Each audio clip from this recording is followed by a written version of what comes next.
হাজো শুৱালকুছি সমষ্টিৰ এই বৰছলি আঞ্চলিক অসম গণ পৰিষদ দলৰ উদ্যোগত আৰু হাজো শুৱালকুছি সমষ্টি অসম গণ পৰিষদ আৰু ভাৰতীয় জনতা পাৰ্টিৰ যৌথ সহযোগত আজি বৰছলিৰ এই মিলপাৰা এক বৃহৎ যোগদান কাৰ্যসূচীৰ লগতে এখন ৰাজহুৱা নিৰ্বাচনী সভাত ইয়াত হাজাৰ অধিক ৰাইজে অংশগ্ৰহণ কৰিছে আৰু কেইবাশ যুৱক বিভিন্ন সংগঠনৰ পৰা পদত্যাগ কৰি অহা ব্যক্তিয়ে আজি যোগদান কৰিছে অসম গণ পৰিষদ দলত। আমি সকলোকে আদৰণি জনাইছোঁ।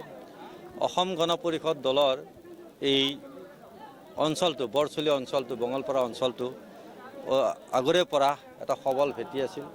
সকলোৱে অসম গণ পৰিষদ দলৰ হাতীৰ চিহ্নত ভোট দিছিলে। ইয়াৰ পৰা বিধায়কো নিৰ্বাচিত কৰাত মুখ্য ভূমিকা লৈছিলে।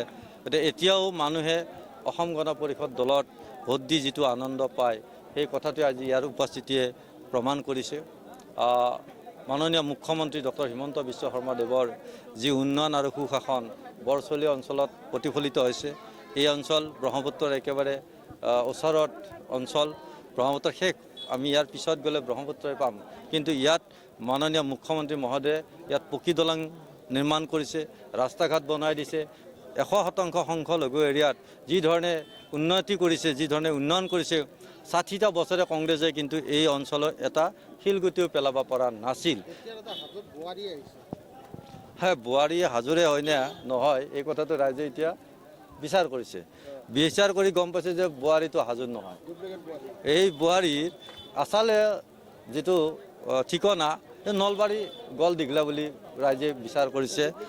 আৰু এজন জনপ্ৰতিনিধিয়ে এনেধৰণৰ কথা কোৱাটো মই ভাল নালাগে। এজন মহিলা হয়, আমি সন্মান কৰোঁ, কিন্তু মহিলাই মিছা কথা ক'লে ৰাইজে বৰ দুখ পায়। গতিকে মই সন্মান জনাই কওঁ যে মিছা কথা নক'ব, মিছা প্ৰলোভন নিদিব। আৰু এটা প্ৰলোভনৰ কথা শুনিছোঁ, সেইটো বাৰু মই আজি ৰাজহুৱা আৰে বিজেপি প্ৰাৰ্থী এজিপি বিজেপি প্ৰাৰ্থী হ'ল। মই এতিয়া প্ৰাৰ্থী ইতিমধ্যে দিছে। মুখ্যমন্ত্ৰী মহোদয়ে আজি কোন প্ৰাৰ্থীক কেনেকৈ জয় কৰিব লাগিব সম্পূৰ্ণভাৱে তেখেতে ইয়াৰ যিহেতু তেখেতৰে সমষ্টি হাজো শুৱালকুছি সমষ্টি, হাজো শুৱালকুছি সমষ্টি ডক্টৰ হিমন্ত বিশ্ব শৰ্মা MLA থাকাতে আৰু এনেকুৱা ধৰণৰ কংগ্ৰেছৰ MLA আহি ইয়াত কিবা আৰু যোগদান কৰিলে ইয়াত বিধায়ক হ'ব, সেই কথাটো মিছা। আচলতে সঁচা কথা হ'ল যে এতিয়া সংখ্যালঘু এৰিয়াটো কংগ্ৰেছৰ ভেটি নাই। আজি মেজৰিটি অংশটো ভেটি নাই। যিহেতু ভেটি নাই, ক'তো সঁহাৰি পোৱা নাই, গতিকে মিছা কথা মিছা পলৱ বকিয়ে মানুহক আভুৱা ভৰিব খুজিছে আৰু মানুহে যাতে সহজ ভাবিলে। কাৰণ এতিয়া ভাৰতীয় জনতা পাৰ্টি অসম গণ পৰিষদৰ প্ৰতি ৰাইজৰ আস্থা বাঢ়িছে। ইয়াৰ কাৰণ হ'ল মুখ্যমন্ত্ৰীৰ বিকাশ। মুখ্যমন্ত্ৰী প্ৰতিটো জাতি জনগোষ্ঠীক ধৰ্ম বুলি লোকক সুৰক্ষিত কৰিছে আৰু সেইকাৰণে আজি বৰছলি অঞ্চলত ইয়াত শ শ হাজাৰ হাজাৰ মানুহ ইয়াত সমাবেত হৈছে। অহা 31 তাৰিখে মাননীয় মুখ্যমন্ত্ৰী হাজোৰ নিৰ্বাচন প্ৰচাৰৰ কাৰণে 31 তাৰিখে হাজোলৈ আহিব আৰু অসম গণ পৰিষদ দলৰ সভাপতি মাননীয় অতুল বৰা ডাঙৰীয়া 27 তাৰিখে হাজোলৈ আহিব। দুইজন অসমৰ অতি শীৰ্ষ পৰ্যায়ৰ নেতা আজি মাননীয় মুখ্যমন্ত্ৰী হাজোলৈ আহিব। এইকাৰণে তেখেতৰ এই হাজো শুৱালকুছি সমষ্টিটো তেখেতৰে সমষ্টি। নিজৰ সমষ্টিৰ মানুহখিনিক এটা আত্মীয় ভাৱেৰে নিৰ্বাচনৰ প্ৰচাৰৰ কৰাৰ যি মন কৰিছে আমি আদৰণি জনাইছোঁ।